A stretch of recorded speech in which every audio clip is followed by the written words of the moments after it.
Merck CEO Kenneth Frazier said Monday that George Floyd, an unarmed black man who died at the hands of Minneapolis police, could have been him. What the African American community sees in that videotape is that this African American man, who could be me or any other African American man, is being treated as less than human, Frazier said on CNBC's Squawk Box. Protests have erupted across the United States in recent days over the death of Floyd.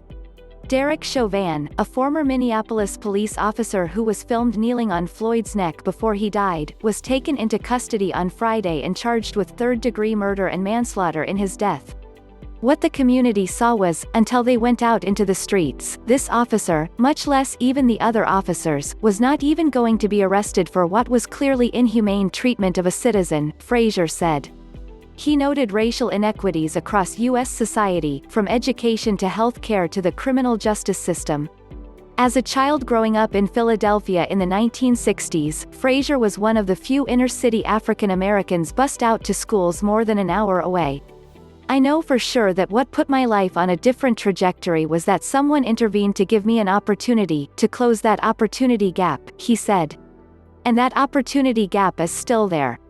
Frazier said that leaders in the business community can be a unifying force and have the ability to create jobs and new opportunities.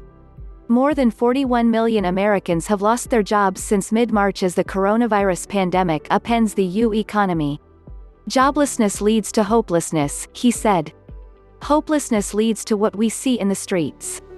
Before Frazier was interviewed, Black entertainment television founder Robert Johnson told Squawk Box the U.S. government should provide $14 trillion of reparations for slavery to help reduce racial inequality.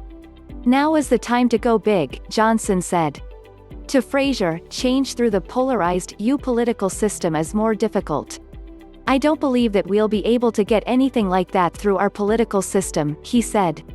As the country also grapples with the pandemic, Frazier also urged unity after the civil unrest and health crisis both pass. The fact of the matter is no one of us can rebuild this great country, and the good news is none of us has to do it our own, he said. Together, we can actually make this the country that stands for the ideals that have always been behind it.